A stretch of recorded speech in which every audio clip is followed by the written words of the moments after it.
Hi, I'm Kristin Omdahl and welcome back to my studio. In this video, I'm going to show you how to make the beautiful Sabrina Motif Topper Vest. This pattern is available as a single download as well as part of my brand new crochet book called Layers Crochet. There's information about both of those items in the video description below. The Sabrina vest has bold graphic motifs that aren't just for shawls. Combine triangles and squares of the same motif stitch pattern to create a simple bohemian vest topper. The size range is generous and the style is flowy. The Sabrina is meant to be worn with plenty of ease. The tassel ties pull it all together. This pattern features Be So Sporty yarn, which is my 100% bamboo #2 sport weight yarn. This is shown in colorway Crushed Berries, and I hand dye all of the beautiful colors of this yarn in my Florida studio. In this video, I'm going to show you how to navigate the pattern, how to understand the different sizes of schematics, how to read all of the crochet charts, and show you some tips and tricks for joining the motifs. Let's get started. The pattern begins with a list of what you'll need. Notice that the yardage is shown generically first before I tell you how many balls of Be So Sporty yarn to use. And that's because if you wanted to substitute a different yarn, whether it's one of my other #2 sport weight yarns or a completely different yarn, this will tell you how many yards or meters you'll need to make every size. You'll also need either a G6 or an H8 size crochet hook, yarn needle, scissors, and a piece of cardboard for making the tassels. Then again, down here it tells you how many balls you'll need of Be So Sporty yarn for whichever size you're making. And then we come to the gauge. Now I know some people don't like to talk about gauge swatches, and I get it.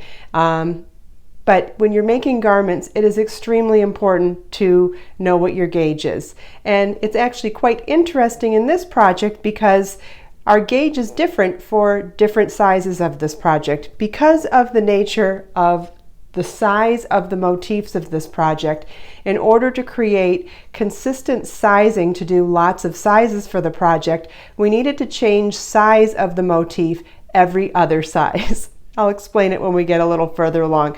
So we have 6 sizes for the project: small, medium, large, XL, 2X, and 3X, or 36, 40, 45, 50, 54, and 60-inch bust. And if you follow metric sizes and numbers, all of that is listed here as well. So what we're doing is using the smaller motif or smaller gauge for sizes small, large, and 2X, and then the larger motif or larger gauge for medium, XL, and 3X, so every other size. So if you're doing the small, large, and 2X size, you're going to want your motif gauge to be 4.5 inches wide. If you're doing sizes medium, extra large, or 3X, you're going to want to have a 5-inch gauge for one of your motifs after it's blocked. And I'll show you what that looks like. So I have our first motif done in both a size G6 crochet hook and an H8 crochet hook. And you can see this one is 4.5 inches wide and this one is 5 inches wide. And they look relatively the same, but this one is going to make a significantly larger project than this one. So you want to make sure that you get your gauge swatch, and it does not matter if you use the same size crochet hook I've used. You may have a tighter or looser gauge than I have, so whichever size you're making, you just want to make sure that your motif is either 4.5 inches wide or 5 inches wide for whatever size you're making.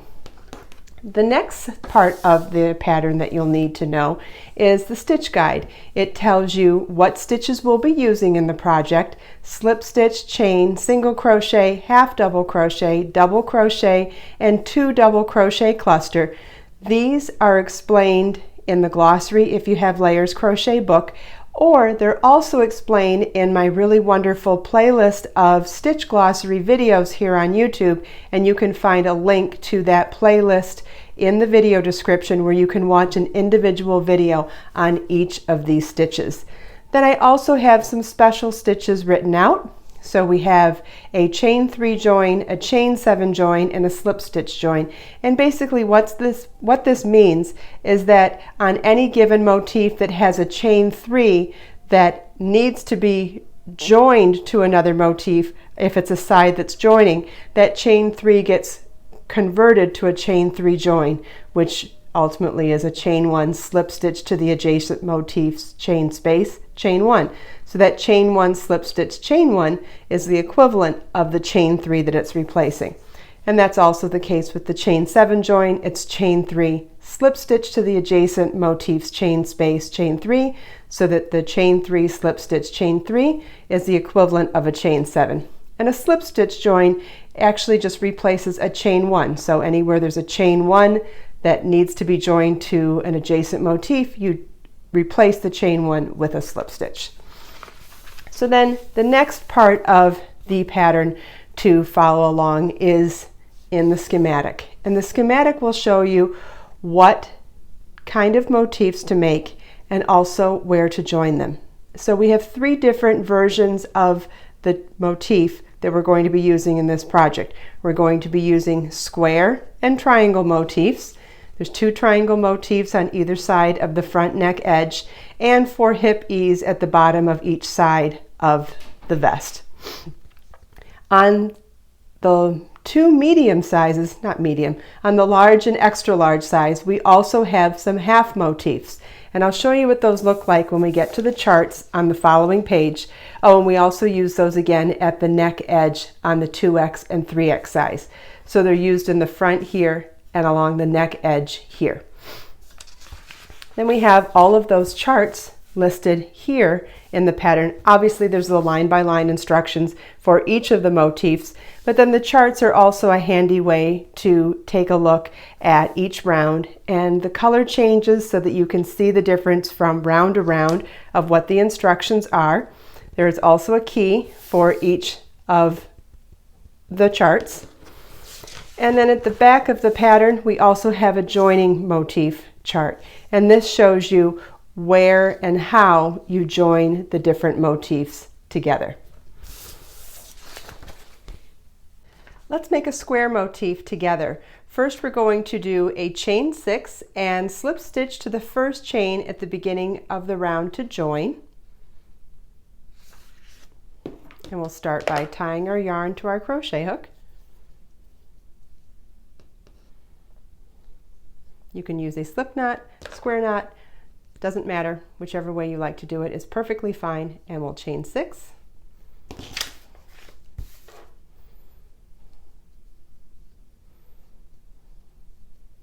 And slip stitch to the first chain at the beginning to join. Now we'll come back to our chart and look at what row 1 says. On row 1,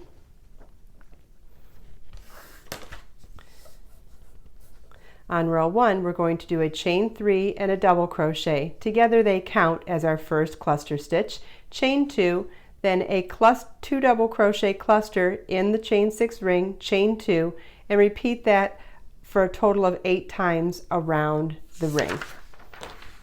I'll show you what that looks like with the yarn. So we'll start with our chain 3, which counts as a double crochet, and we'll double crochet in the ring, yarn over, insert your hook in the ring, yarn over, pull up a loop, yarn over, pull through 2, yarn over, pull through 2, chain 2. Now we'll do a 2 double crochet cluster in the ring, yarn over your hook, insert your hook, yarn over and pull up a loop, yarn over, pull through 2 loops on your hook. You now have 2 loops on your hook, yarn over, insert your hook in the ring, yarn over, pull up a loop, yarn over, pull through 2. We now have 3 loops on our hook, yarn over, pull through all 3 loops on our hook. And that's a 2 double crochet cluster. You want to repeat the chain 2, 2 double crochet cluster for a total of 8 chain 2 spaces and 8 clusters around. At the end of the round, we do our last chain 2 and slip stitch to the first stitch at the beginning of the round to join. And that's what the end of round 1 should look like. So now we'll come back to our chart and look at round 2. Starts with a chain 1 and single crochet in the first chain 2 space, chain 9, single crochet in the same chain 2 space, chain 5, single crochet in the next chain 2 space, chain 5, single crochet in the next chain 2 space, chain 9, and single crochet in the same chain 2 space. And we're going to repeat that all the way around, and then we're going to do something a little different for our last chain 5 space. So now we'll do that with the yarn, chain 1, single crochet in the first chain 2 space, chain 9,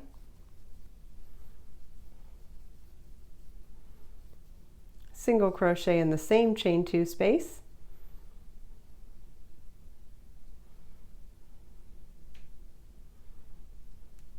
chain 5, single crochet in the next chain 2 space, chain 5,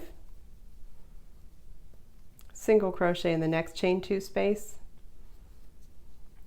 and chain 9,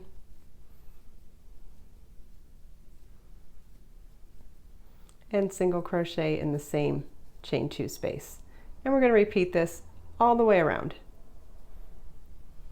For our last chain 5 space, we're going to replace it with a chain 2 and a double crochet to the first stitch at the beginning of the round to join, and that chain 2 double crochet counts as a chain 5 space, but what's unique about it is that it positions us into the top center of that chain space so that we can begin our next round in the center of the chain 5 space and not be stuck on either side of it. So this is what the end of round 2 should look like. Let's come back to the chart now, and so we're going to move ahead to round 3, and round 3 is in red. We're going to chain 1 and single crochet in that same chain 5 space, which was really chain 2 double crochet, and then in the next chain 9 space we're going to work 14 double crochets, then single crochet in the next chain 5 space, chain 5, single crochet in the next chain 5 space, 14 double crochets in the next chain 9 space, and we're going to repeat that all the way around. And let me show you what that looks like with the yarn now. So we'll chain 1 and single crochet in that same chain 5 space, and then work 14 double crochets in the next chain 9 space, yarn over your hook, insert your hook, yarn over, pull up a loop, yarn over, pull through 2 and through 2. And there's 2, 3, 4, 5, 6, 7, 8, 9, 10, 11, 12, 13, and 14. Single crochet in the next chain 5 space, chain 5, single crochet in the next chain 5 space, and we're going to repeat that all the way around. Last chain 5 space on round 3 is also going to be replaced with a chain 2 and double crochet in the first stitch at the beginning of the round, and that's so that we have the equivalent of a chain 5 space, but we're positioned in the top center of the space to begin the next round. And so now let's look at the chart for our fourth and final round, and that is to chain 1 and single crochet in that same chain 5 space, skip the first double crochet, then double crochet chain 1 in each of the next 5 stitches, double crochet in the next stitch, chain 3, double crochet in the next stitch, chain 1, double crochet in the next stitch, and we're going to repeat the chain 1 double 5 times. Skip the last double crochet, single crochet, chain 7, single crochet in the next chain 5 space, and then we're going to repeat that all the way around. And I'll show you what that looks like with the yarn now. So we'll start with a chain 1 and single crochet in the first stitch. Then we're going to skip the first double crochet and double crochet in the next double crochet, chain 1. We want a total of 5 of these.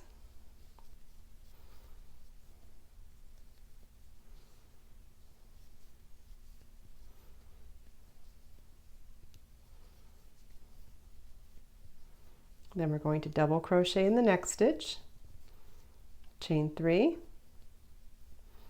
double crochet in the next stitch, and then chain 1 double crochet in each of the next 5 stitches.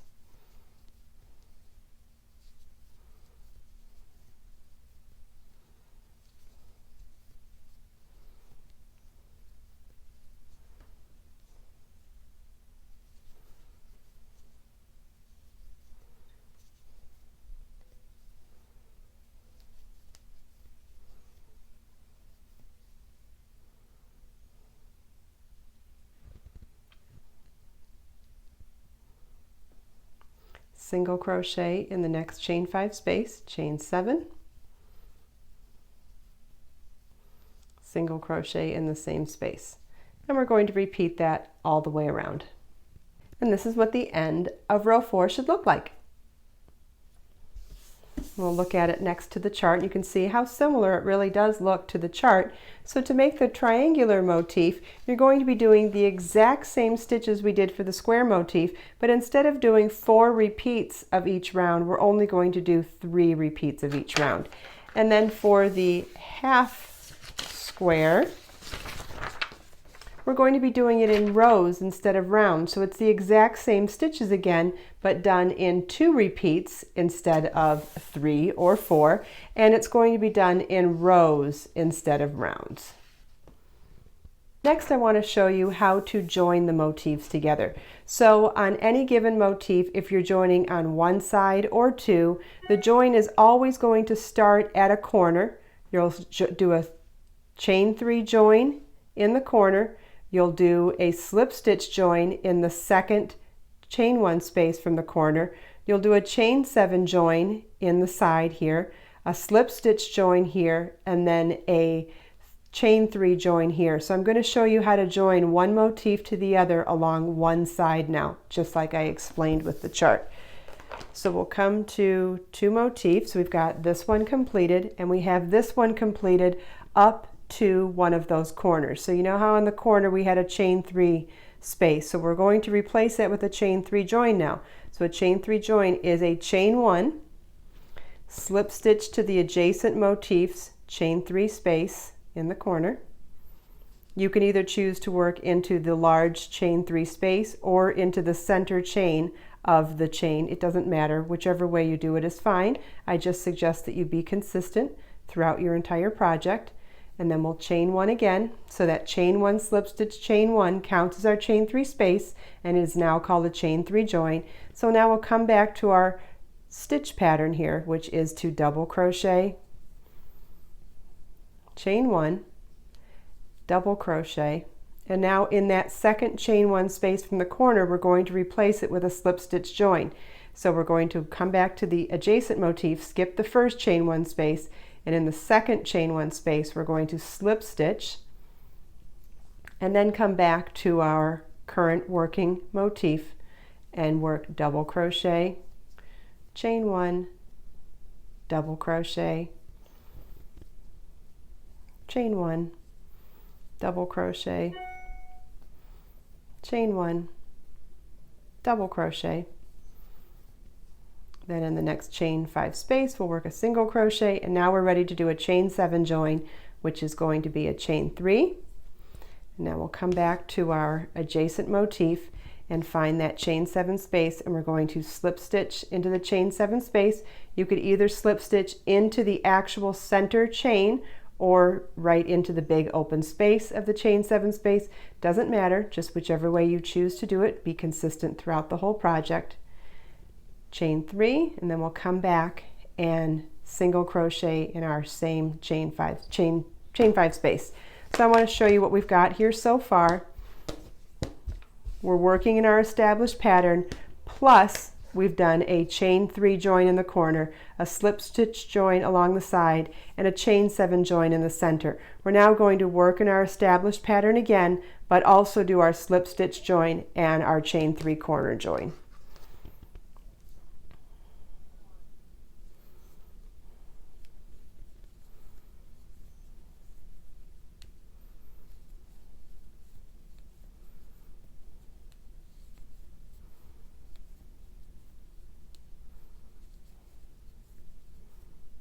Okay, we're ready for our slip stitch join, which will be the second chain space from the corner. We'll come back to our working motif, work our last double crochet, chain 1. Now we're up to our corner, double crochet. The corner is chain 3, but we're going to replace our chain 3 with a chain 3 join, which is a chain 1, slip stitch into the adjacent motifs, chain 3 space, chain 1, then come back and continue in our established pattern for our current working motif. And I'm going to set this down now so you can see that we have both motifs joined along one side. Isn't that cool?